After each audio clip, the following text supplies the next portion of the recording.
This is CGTN, China Global Television Network. China and the United States, the two largest economies the world has ever known, two of the mightiest militaries, and two technological powerhouses, have clashed on geopolitics, in trade, and over values. Have they reached the point of no return, ending the era of openness and cooperation as we knew it? Or will they escape the curse of history and find a new paradigm of great power coexistence, or to borrow Henry Kissinger's word, of co-evolution? Hello and welcome to this special program, Seeking the Right Track, Beijing, Washington, and beyond. I'm Wang Guan.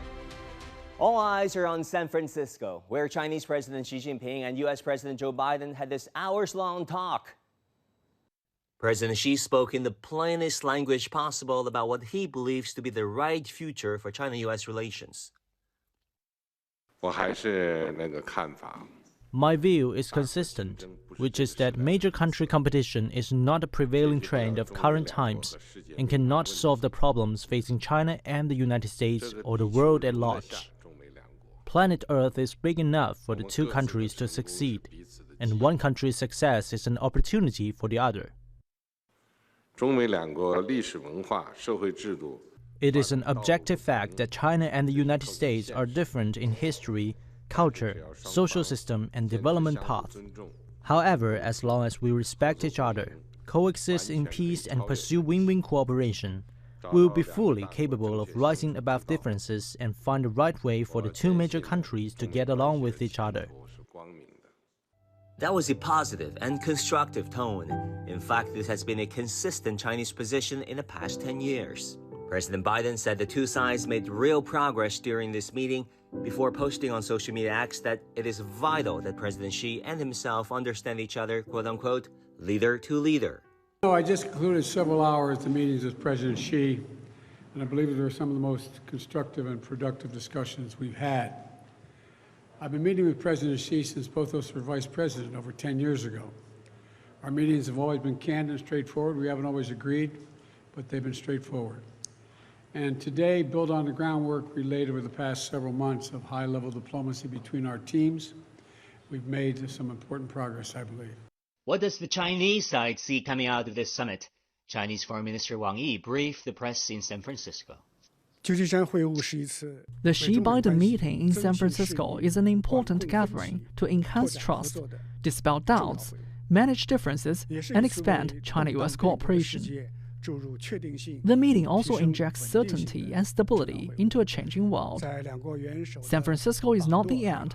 It should be a new beginning. We have always believed that China and the U.S. can and should find the right path to manage relations, which is an inevitable trend of the time and a widely held expectation of the people. Next year marks the 45th anniversary of the establishment of diplomatic relations between the People's Republic of China and the United States.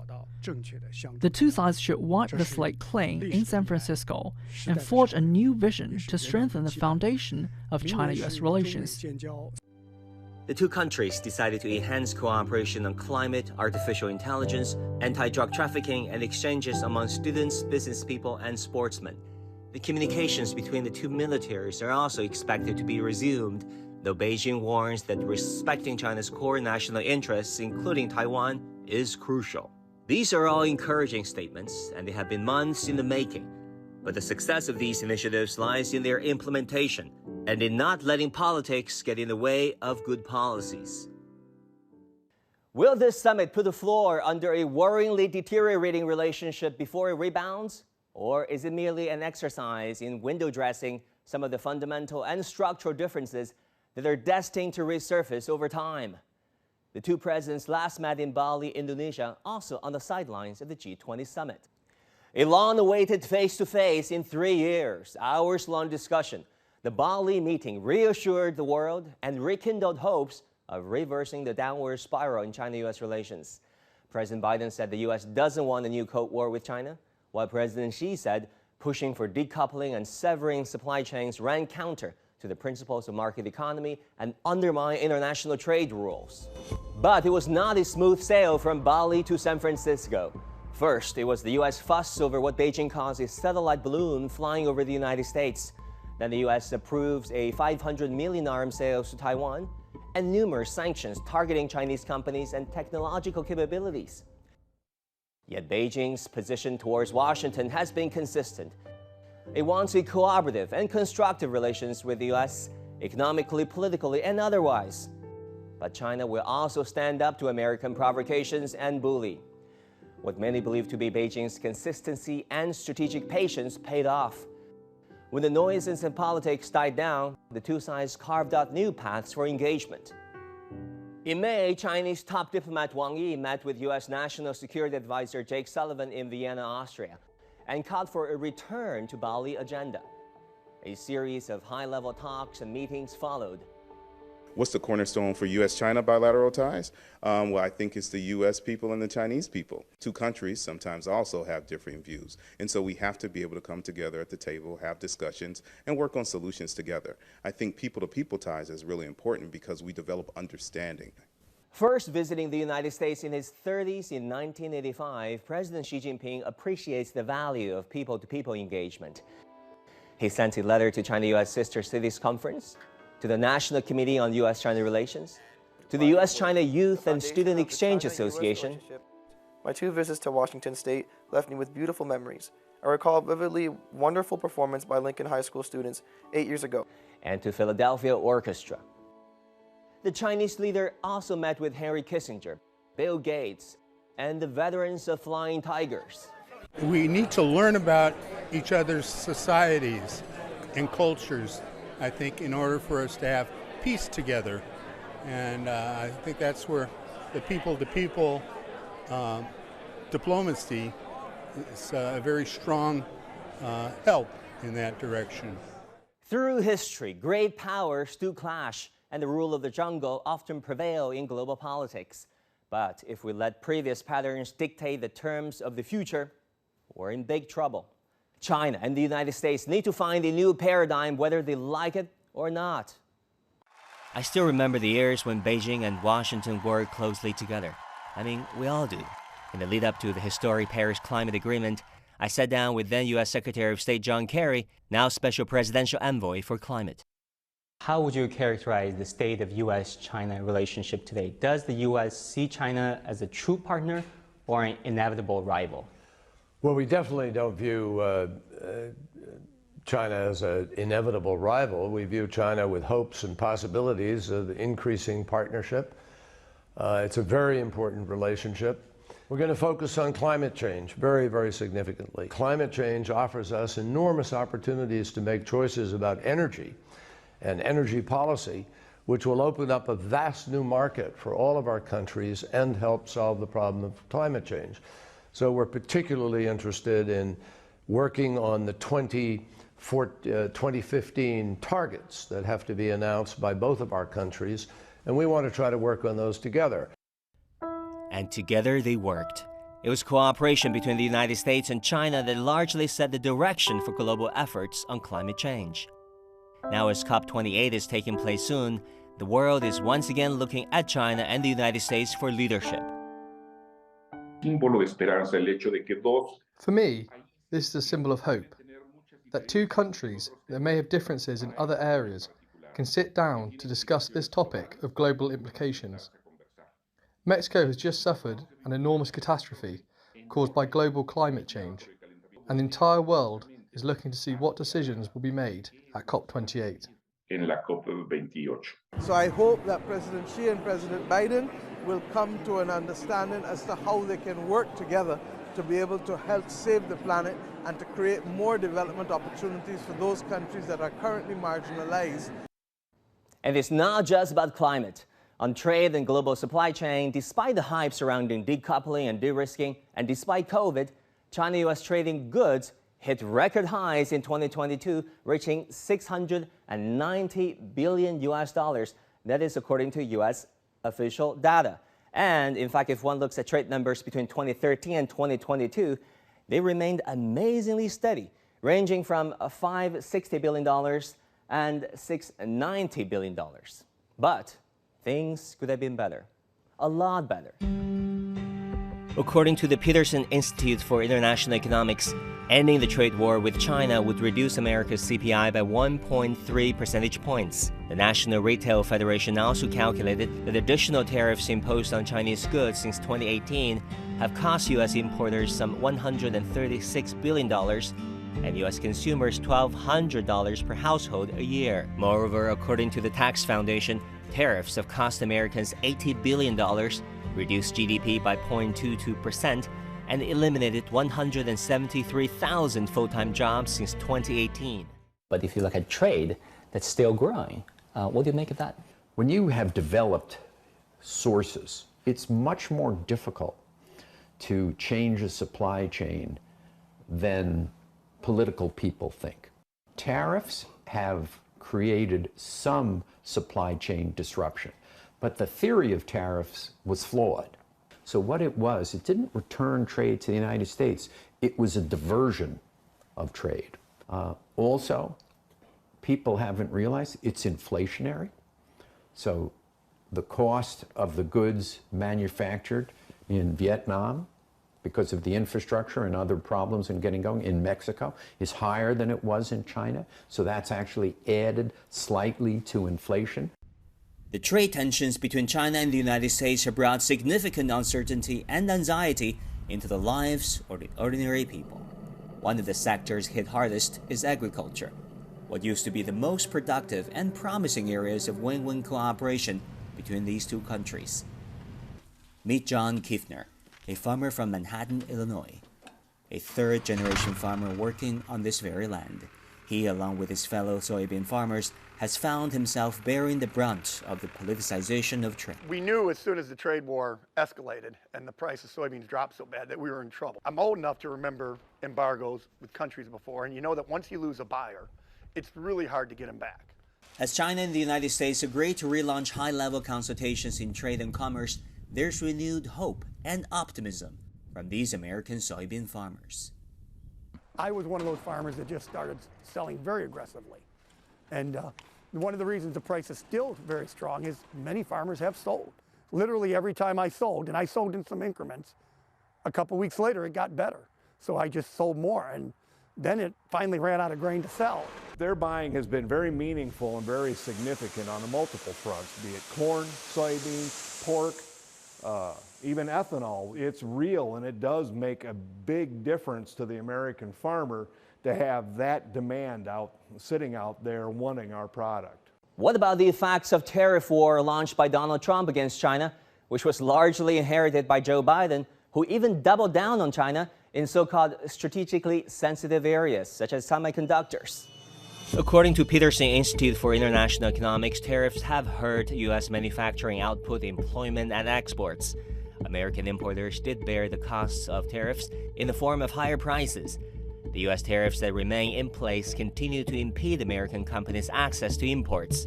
Higher costs hurt American firms' competitiveness in the U.S. and international markets.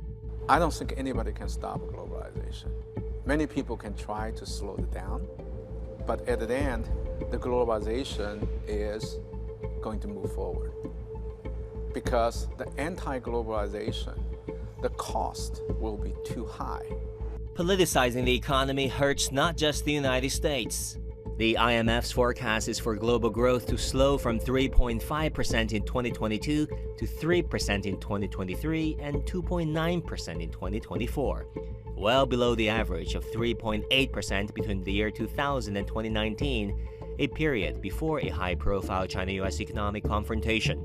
In the era of nearshoring and friendshoring, more companies and indeed more countries increasingly find themselves having to navigate through these geopolitical complexities.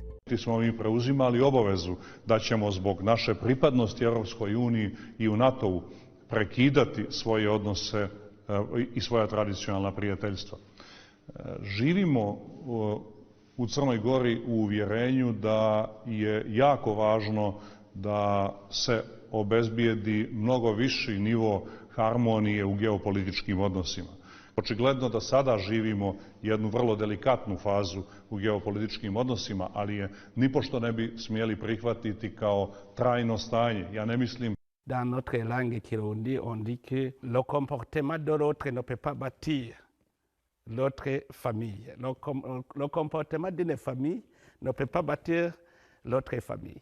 Donc, c'est-à-dire, s'il y a une puissance externe qui vient imposer son idéologie, c'est détourner la vision de son peuple. On est dans la mondialisation, il faut qu'on accepte d'aller ensemble, gagner ensemble, perdre ensemble, parce que la vie de l'homme, c'est universel.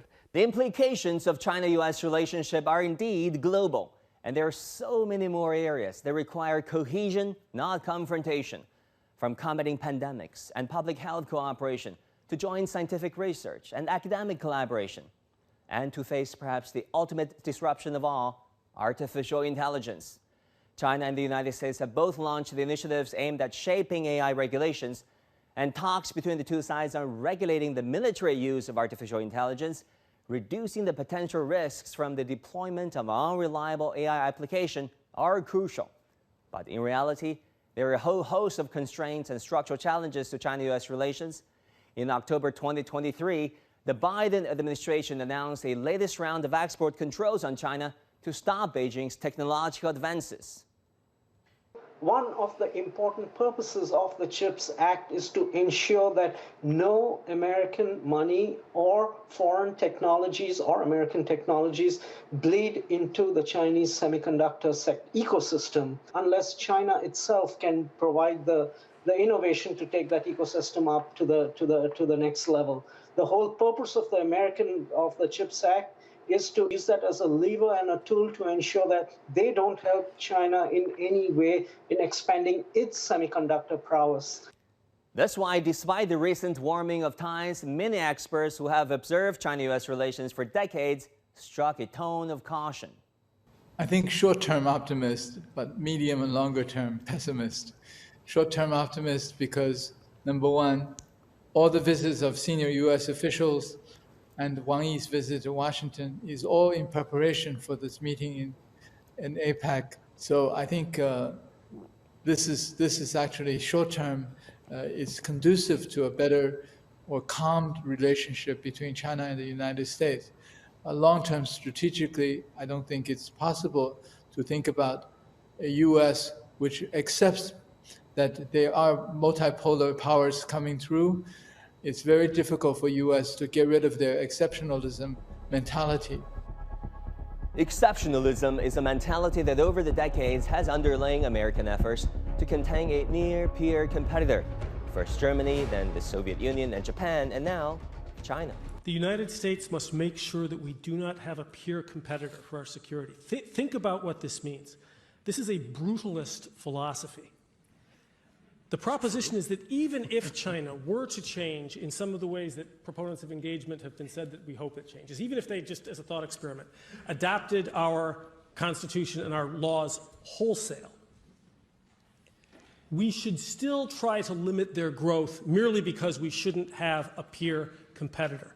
That is the proposition, regardless of beliefs, regardless of people striving for human flourishing along the lines that we have been prescribing to the world for decades. If they actually appear to be succeeding, regardless of their beliefs, we must stop them, even if it means pushing them back toward poverty. Robert, have I misunderstood the proposition? I don't mean this question cynically or sarcastically, but what's wrong with that? Everything is wrong with that, my friend, because number one, you cannot stop something that's unstoppable. And number two, if every power adopts that mentality, we're destined for perpetual wars. Some people see the world from a scarcity frame, zero sum. I don't. I see the world from a framework of abundance. I don't begrudge other people's success. I admire it. The more successful China is, the more successful we all will be. And I think that's incredibly important. Newsom's appeal to a win-win relationship reminds some people of America's engagement approach towards China, which Henry Kissinger helped engineer back in the 1970s. What do you think current and future leaders, young people in both countries, should remember from those weeks and months in 71, 72, where you engaged in behind-the-room maneuvers as well as public diplomacy? Those weeks and months that proved to change the world. What can the young people learn these days? You have to treat each other with mutual respect. And neither side should try to impose It's preference by pressure. And in the past decade, out of all the stories we've covered in either China or the United States, the one of Steve Orland's, president of the National Committee on U.S.-China Relations, sticks with us. Tell us a bit about the story with your late brother and how a bond between Americans and Chinese through commerce changed his perception about what you do. Yeah, I mean, it's, that's a long story, but if you wanted to find someone who's the opposite of me, you would find my brother. You know, that he, in all of my years here, we were very close. We shared a room for 18 years, and then he went to college and then joined the U.S. military, then ended up in Ohio, and basically lived his whole life, went to Ohio State Law School, lived his whole life in Ohio and in Dayton. And I watched this city of Dayton be hollowed out. It was a traditional manufacturing center in the center of the United States, and this company closed, you know, National Cash Register closed, General Motors closed, the facility which built cars was abandoned. And I watched through his eyes. Now, again, he was in Ohio. All the years I spent here, which is half of my adult life, he never came here once, and he never quite understood, you know, my initial work here was helping U.S. companies invest. And he never quite understood that. But then years later, Chinese companies started going to the United States to invest. And lo and behold, one of the largest Chinese investments was made 3 miles from my brother's house. So I went to the opening. It was Fu Yaoboli, and Cao De Wang is the chairman. And he invited me to speak at the opening. And it was an amazing experience because Governor Kasich was there, Senator Brown was there, Congressman Turner was there. The whole political establishment of Ohio was there. And I watched Dayton be reborn. It was reborn because of this investment. So stores and dry cleaners and schools suddenly had 2,500 American families got paychecks. Families got paychecks because of Cao De Wang's investment, because of Fu Yaoboli's investment. So it was this rebirth, and of Dayton. So as I spoke, and I saw my brother's community reborn, I said, and he's left us. So I said, he probably is looking down from heaven. He says, I finally understand what you do. 我现在明白你在做什么. And Steve is not alone. Remember the Flying Tigers? They fought side by side with their Chinese brothers and sisters and helped liberate China from the Imperial Japanese occupation during the World War II. But the people are the same. Right. They just want to live in peace. It's something that formed you as a man. As a person. And also, it made lifelong friends. A group of men started friendship in China. When they got home, they said, let's continue. My father would be 103 in a week had he survived, and he was a veteran of the Pacific Theater during World War II. And he would have been so appreciative to know that all of us had the opportunity to understand just a part of what happened and what it took for all of us to come together to make a difference and end that war. And now they're back, 80 years on, to the land where they and their fellow soldiers fought and died for. We should sing for that, shouldn't we? As David Booth once did and still does today. He's a violinist of Philadelphia Orchestra. The orchestra just toured China to celebrate the 50th anniversary of their first trip to China in 1973. Yes, it's been quite a wonderful, remarkable journey. I'm sort of amazed that I've lasted for 50 years, but I'm very glad. It was my first time taking a trip outside of the United States. And so to come to China was remarkable in itself. I mean, I had, of course, heard about China from school books and from geography and things and seeing it on TV. But I never dreamed that I would be able to come and see it, especially at such an early time. And the experience of that and the people that I've met and making music with the people that I've met throughout the years has been incredibly important and one of the most satisfying things I have to say in my life. For Matthias Tornopolsky, president and CEO of the orchestra, there's not only an incredible love of classical music, but more importantly, the friendship made 50 years ago have now passed on to the second and third generations. I remember when I was here in 2019, I met with a very senior official in the Chinese Foreign Office. The formal meeting was over, and as he walked away, he very gently said to me, you know, please keep doing what you're doing. It's absolutely beautiful. My parents shared with me the story of when the orchestra came in 1973, and I've been able to share that story with my kids as well. He said, please keep doing what you're doing.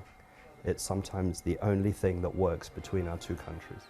And that is what relations between China and the United States ought to be like, where people bond and become friends, where students study each other's schools and universities, where scientists research together for vaccines for the next global public health emergency. In your book on China, you coined the word co-evolution in the Pacific community. What exactly does that mean? Well, what it means is we should not require China to act like we do. China should not expect us to act like China does in all respects. What we should expect from each other or try to achieve is that we each develop our societies in the way we think are most appropriate. But as we do this, we keep in mind that we move towards similar and sometimes identical goals. So we progress side by side, but not necessarily to the same music. In San Francisco, out of his incredibly tight schedule, President Xi made sure that he got time to catch up with his old friends. Among them, the host family whom he stayed with in Muscatine, Iowa some 40 years ago, and the veterans of Flying Tigers who fought with the Chinese soldiers during the Second World War. All a testament to his belief that yes, politics and policies do change, but the great people of China and the United States ought to remain friends. It's high time that China and the United States moved away from the old paradigms of great power conflicts, the exclusive camps and the proxy wars, and show the world that a new type of great power relationship is possible. Thank you for watching this special program. I'm Wang Guan in Beijing. Bye for now.